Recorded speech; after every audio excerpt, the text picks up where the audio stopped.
تمہاری منزل یہ نہیں ہے کہ ڈگری مل جائے اور جاب مل جائے، یہ بہت چھوٹے درجے کی چیز ہے۔ میری، تمہارے وی سی صاحب کی، تم بچوں کی ایک ہی منزل ہے کہ یا اللہ تو راضی ہو جا۔ اللہ تجھے مرنے سے پہلے حاصل کرنا ہے، ڈھونڈنا ہے، پا لینا ہے، راضی کر کے مرنا ہے۔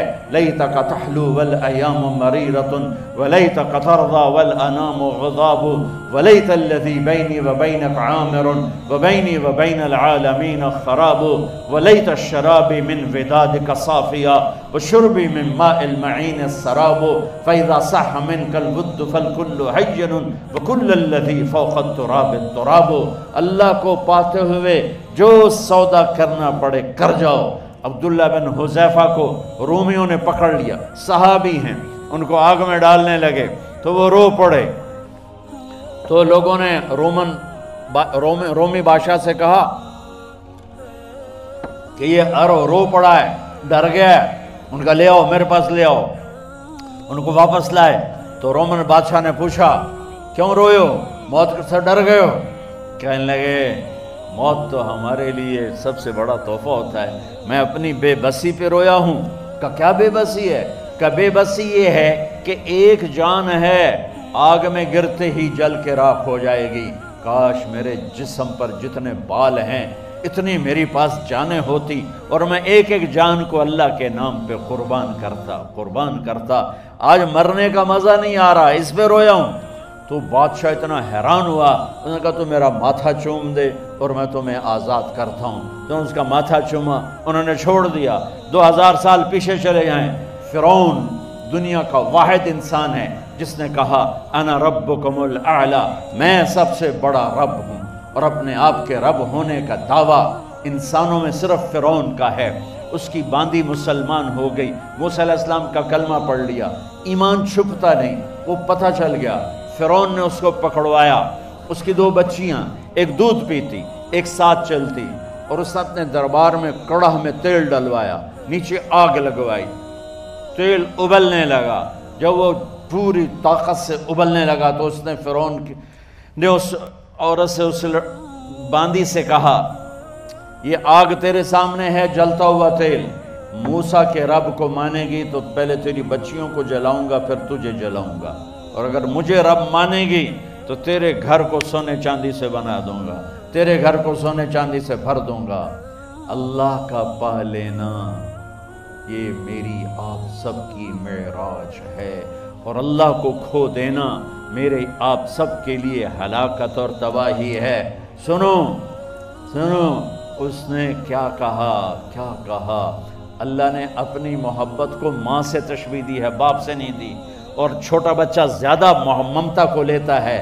وہ کہنے لگی فرعون یہ تو میری 2 ہیں، میری 100 ہوتی تو اللہ کے نام پہ آج میں قربان کر دیتی۔ فَقْضِ مَا أَنْتَ قَاضٍ، کر جو تجھے کرنا ہے۔ تو پاگل ہو گیا، غصے میں کہنے لگا اس کی بڑی بیٹی کو ڈال دو۔ تو انہوں نے اس کو یوں ٹانگوں سے پکڑا اور وہ چیختی چلاتی ہوئی تھی۔ ماں کا ایک بول اس کی جان بچا سکتا تھا، اور پھر گھر جا کے توبہ کر لیتی۔ وہ کہتی اللہ مجھے معاف کر دے، میں نے کلمہ کفر کہا۔ اس کو ٹانگوں سے پکڑا ہوا ہے، اس کے ہاتھ نیچے جھول رہے ہیں، اور وہ اماں بھی کہہ رہی کہ مجھے بچا لو۔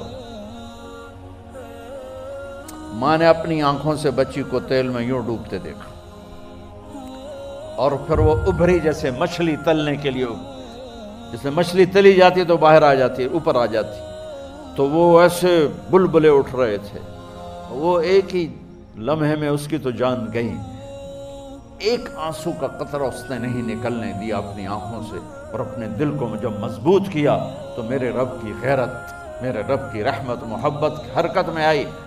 اللہ نے ماں کی آنکھوں سے پردہ ہٹا دیا، اور ماں نے اپنی بیٹی کی روح کو نکلتے دیکھا،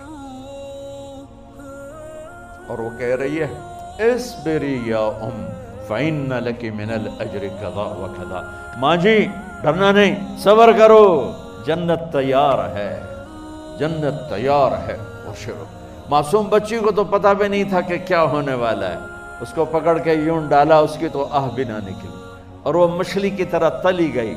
اب پھر ماں کا کلیجہ پھٹا، اللہ نے پھر آنکھوں سے پردہ ہٹایا، اور انہیں اپنی بچی کی روح کو نکلتے دیکھا، اور وہ کہہ رہی اسبری یا فإن لکی من الاجر کذا و کذا، ماں جی تھوڑی دیر کا صبر، جنت تیار ہے، جنت تیار ہے، جنت تیار ہے۔ اللہ کو پایا سب کچھ پایا، اللہ کو کھو دیا سب کچھ کھو دیا۔ جب اس کو پکڑ کے لے جانے لگے، اس نے فرعون کو دیکھا، فرعون اس کی آنکھوں میں آنکھیں نہیں ڈال سکا، نظریں نیچے ہو گئی اس کی۔ کہنے لگی میری ایک بات مانو گے، میری ایک خواہش پوری کرو گے؟ فرعون نے پوچھا کیا؟ کہ جب میں بھی جل جاؤں تو میری اور میری بچیوں کی ہڈیوں کو اکٹھے دفن کرنا، باہر پھینک نہ دینا، دفنا دینا۔ فرعون نے کہا تمہاری یہ خواہش پوری کی جائے۔ انہوں نے کہا پیچھے ہٹ جاؤ، میں نے اللہ کو جان دینی ہے، مجھے دھکا دینے کی ضرورت نہیں ہے، میں اپنے اللہ سے ملنے جا رہی ہوں۔ سبحان اللہ، جب اللہ مطلوب ہوتا ہے تو موت محبوب بن جاتی، جب اللہ کی نافرمانی ہوتی ہے تو موت سے نفرت ہو جاتی ہے، مرنا عذاب نظر آتا ہے۔ وہ چھلانگ مار گئی، اللہ اکبر کا نعرہ لگاتی ہوئی، ہڈیاں ادھڑ گئیں، گوشت ادھڑ گیا، ہڈیاں باقی رہ گئیں۔ فرعون نے کہا ایک ہی جگہ ڈال دو، سب کو دفن کر دو۔ دفن 2000 سال کے بعد بچوں بچیوں، 2000 سال کے بعد موسیٰ علیہ السلام کے 2000 سال کے بعد جناب رسول اللہ صلی اللہ علیہ وسلم دنیا میں تشریف لائے۔ 40 سال کی عمر میں نبوت ملی، 50 سال کی عمر میں معراج ہوا، 2050 سال کے بعد میرے نبی کی سواری بیت المقدس جا رہی ہے، اور بیت المقدس پر جب وہ اوپر پہنچے ہیں تو مصر وہاں سے قریب ہو جاتا ہے۔ جب وہ اترنے لگے تو میرے نبی نے کہا جبریل جنت کی خوشبو آ رہی ہے، جبریل جنت کی خوشبو آ رہی ہے۔ کہاں سے؟ ابھی تو جنت اوپر ہے، ابھی تو اوپر جانا ہے، تو یہ زمین سے جنت کی خوشبو کیا آ رہی ہے؟ تو جبریل نے عرض کیا رسول اللہ، فرعون کی ایک باندی تھی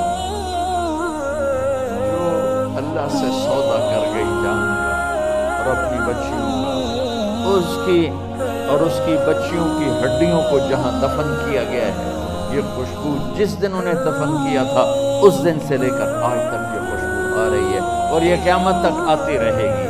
اللہ اپنے نام پہ قربان ہونے والوں کی یوں قیمت لگاتا ہے، پہلے اپنی منزل طے کرو، پہلے اپنی منزل طے کرو، پہلے اپنی منزل طے کرو کہ مجھے اپنی زندگی کی سے لینا کیا ہے، مجھے اللہ کو پانا ہے، مجھے اللہ کو پانا ہے۔ میں نے اللہ کی قسم، اگر اللہ راضی ہے تو پھر موت سے بڑھ کر کوئی تحفہ نہیں، اس سے بڑھ کر کوئی خوبصورت پیغام نہیں، اور اگر اللہ ناراض ہے تو موت سے خوفناک کوئی پیغام نہیں۔ عمر بن عبدالعزیز 3 بر اعظم پر حکومت کی، عمر بن عبدالعزیز، بنو امیہ، مروان 9 مہینے حکومت کی، اس کا بیٹا عبد الملک بن مروان 21 برس حکومت کی، اس کا بیٹا ولید 10 سال حکومت کی، اس کا بیٹا سلیمان 2.5 سال حکومت کی۔ اسی تخت پر بیٹھے عمر بن عبدالعزیز۔ پہلے چاروں نے اللہ کے شریعت کو قربان کیا حکومت کے لیے، عمر بن عبدالعزیز نے اپنے آپ کو قربان کیا اللہ کے لیے، حکومت کو پاؤں کے تلے رکھا اور اللہ کی رضا کو سامنے رکھا۔ ان کو زہر دیا گیا، جب ان کی موت کا وقت قریب آیا تو انہوں نے رجا بن حیوہ کو بلایا۔ سننے والی بات ہے بچوں، ان سے فرمانے لگے سنو، میں نے 3 بادشاہوں کو قبر میں اتارا۔ اب بچیاں تو قبرستان جاتی نہیں، ہم تو اپنے ہاتھوں سے قبر میں اتارتے ہیں اور اوپر مٹی ڈالتے ہیں اور اوپر اینٹیں ڈالتے ہیں اور پھر منو مٹی میں دبا کے واپس آتے ہیں۔ یہ منظر آپ بچیوں کے تو دیکھنے کا بھی نہیں ہے۔ وہ کہنے لگے میں نے 3 بادشاہوں کو مٹی میں ڈالا، لیکن ان کے کفن کی گرہ کو جب کھول کے دیکھا تو ان کے چہرے قبلے سے ہٹ چکے تھے اور رنگ ان کے کالے پڑ چکے تھے۔ ولید بن عبد الملک، سلیمان بن عبد الملک، عبد الملک بن مروان، عبد الملک باپ، ولید بیٹا، سلیمان بیٹا، یہ تینوں کا ان کے چہرے کالے ہو گئے تھے اور ان کا قبلے سے منہ پھر گیا تھا۔ اب میں مرنے لگا ہوں، مجھے پہلے ضرور چیک کرنا کہ میرا اللہ میرے ساتھ کیا کرتا ہے۔ پہلے تینوں کی ظلم کی حکومت تھی، ان کے چہرے قبلے سے کیوں ہٹ گئے؟ آپ کو عجب بات بتاؤں، ولید بن عبد الملک روزانہ تہجد میں کھڑے ہو کے 10 سپارے پڑھتا تھا، 10 سپاروں کی تلاوت تہجد میں کرتا تھا کھڑے ہو کے، اور قبلے سے چہرہ ہٹ گیا۔ سلیمان بن عبد الملک تہجد گزار، چہرہ قبلے سے ہٹ گیا، ظلم کیا، ظلم کیا، ظلم کیا، خون کو پانی بنا دیا، حکومت پر شریعت کو قربان کیا، رشتے ناتوں کو قربان کیا۔ اللہ نے قبلے سے چہرے، نمازیں منہ پہ مار دی، روزے منہ پہ مار دیے، حج زکاتیں منہ پہ مار دی، تہجد ان کے منہ پہ مار دی، اور ان کے چہروں کو قبلے سے ہٹا دیا اور رنگ کالے کر دیے۔ عمر بن عبدالعزیز نے اسی سلطنت کو عدل سے بھر دیا، اسی سلطنت کو عدل سے بھر دیا۔ کیسی سلطنت کی؟ جب گورنر تھے تو 60 اونٹوں پہ سامان چلتا تھا، جب امیر المومنین بنے تو بچے کہنے لگے ماں سے، بچے بچیاں 12 تھے، ماں سے کہنے لگے کہ عید کا موقع آ رہا ہے، ابا سے کہو ہمیں نئے کپڑے تو لے کر دیں۔ ان کی ماں کا نام ہے فاطمہ، بچوں کی ماں کا نام فاطمہ بنت عبد الملک۔ یہ دنیاوی سٹیٹس میں سب سے بڑی خاتون گزری ہے، آج تک اس کے لیول کی کوئی عورت نہیں آئی۔ دادا بادشاہ، باپ بادشاہ، 4 بھائی بادشاہ، 6 خامن بادشاہ، 7 نسبتوں سے یہ عورت شہزادی رہی ہے۔ حضرت عمر گھر آئے، بیگم نے کہا بچے کپڑے مانگ رہے ہیں۔ حضرت عمر کہنے لگے میرے پاس تو پیسے نہیں ہیں، تنخواہ میں تو مشکل سے روٹی پوری ہوتی ہے، کہاں سے لے کر دوں؟ تو تھوڑی دیر خاموش رہی بیگم، پھر کہنے لگی آپ ایسا کریں، اگلے مہینے کی سیلری ایڈوانس لے لیں، اس سے میں کپڑے لے لیتی ہوں اور روٹی کا خرچہ میں مزدوری کر کے، گھر بیٹھے مزدوری کر کے چلا لوں گی، آپ 1 مہینے کی تنخواہ ایڈوانس لے لیں۔ حضرت عمر بن عبدالعزیز واحد خلیفہ ہیں جن کے دور میں 3 بر اعظم میں زکوٰۃ لینے والا باقی نہیں بچا تھا۔ یہاں لاہور بھی ان کی حکومت کے نیچے تھا، جنوبی اسپین فرانس ان کی حکومت کے نیچے تھا، کاشغر تک ان کی حکومت کے نیچے تھا، استنبول کے دروازوں تک ان کی حکومت تھی۔ 3 بر اعظم میں ایک آدمی زکوٰۃ لینے والا نہ بچا، اور اپنا حال یہ ہے کہ بیگم سے کہہ رہے ہیں پیسے کوئی نہیں، کپڑے کہاں سے لے کر دوں؟ اور بیگم طریقہ بتا رہی ہے کہ آپ اگلے مہینے کی تنخواہ ایڈوانس لے لیں، اس سے میں کپڑے لے لوں گی، اور چولہے کا خرچہ، روٹی کا خرچہ میں گھر بیٹھ کے مزدوری کر کے کما لوں گی۔ تو حضرت عمر کہنے لگے ہاں یہ ٹھیک ہے۔ باہر آئے وزیر خزانہ مزاحم، انہیں بلایا کہ بھائی ہمیں اگلے مہینے کی تنخواہ ایڈوانس چاہیے، یہ تنخواہ والے لوگ بیٹھے ہوئے ہیں تنخواہیں لیتے ہیں۔ اس نے کاغذ قلم آگے رکھ دیا، کہا حضرت یہاں لکھ کے دے دیں آپ 1 مہینہ زندہ رہیں گے میں تنخواہ دے دیتا ہوں، اب مجھے لکھ کے دے دیں آپ 1 ماہ زندہ رہیں گے میں آپ کو تنخواہ دے دیتا ہوں۔ چپ کر کے اٹھے، ایک لفظ نہیں بولے، گھر گئے۔ حضرت اپنی بیگم فاطمہ سے کہا بیگم بچوں سے کہہ دو کہ باپ کے پاس کپڑے لے کر دینے کی سکت نہیں ہے، اور خزانے ایسے بھرے پڑے تھے کہ زکوٰۃ لینے والا کوئی نہیں تھا۔ عید کی نماز ہوئی، نماز کے بعد جب ساری فیملی ملنے آئی اور بچے بھی ملنے آئے تو ان کو دیکھ کر ان کی آنکھوں میں آنسو آ گئے۔ کہنے لگے بچوں آج تمہیں دکھ تو ہوگا اپنے باپ پر کہ ایک جوڑا کپڑا بھی لے کر نہ دیا عید کا۔ تو ان کے ایک بیٹے نے کہا ابا جان آج ہم بڑے خوش ہیں، ہمارا سر اونچا ہے کہ ہمارے باپ نے مسلمانوں کے مال پہ ڈاکہ نہیں ڈالا، ہمیں قربانی کا بکرا بنایا، لیکن مسلمانوں کے مال میں خیانت نہیں کی۔ یہ ان کا طرز حکومت تھا، اس طرح انہوں نے حکومت کی۔ گھر میں تشریف لائے تو بیٹیوں سے بات کی تو انہوں نے منہ پہ ایسے دوپٹہ رکھا ہوا، منہ پہ دوپٹہ رکھ کے بات کریں تو فرمانے لگے کپڑا تو ہٹاؤ، دوپٹہ کیوں رکھا ہوا ہے؟ تو گھر کی خادمہ زور زور سے رونے لگی، کہنے لگی امیر المومنین، آج آپ کی بیٹیوں نے کچا پیاز توڑ کے روٹی کھائی ہے تو وہ اس کی بو ہے منہ میں، آپ کو بو سے نفرت ہے، اس لیے منہ پہ کپڑا رکھ لیا ہے۔ تو حضرت عمر اتنا روئے کہ ان کی داڑھی تر ہو گئی۔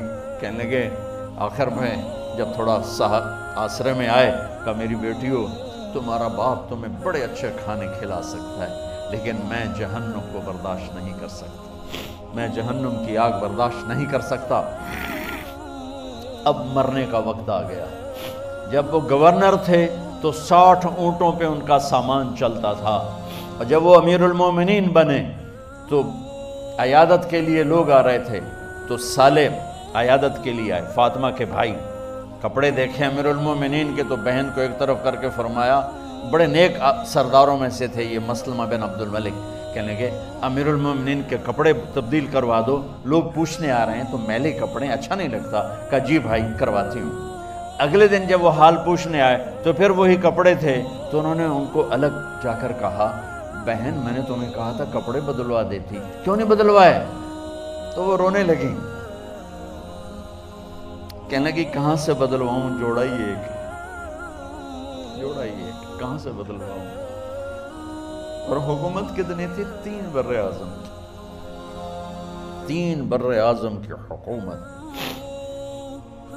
ہمارا تو پٹواری امان کا نہیں ہے، وہ 3 بر اعظم کی سلطنت لے کر ایک جوڑ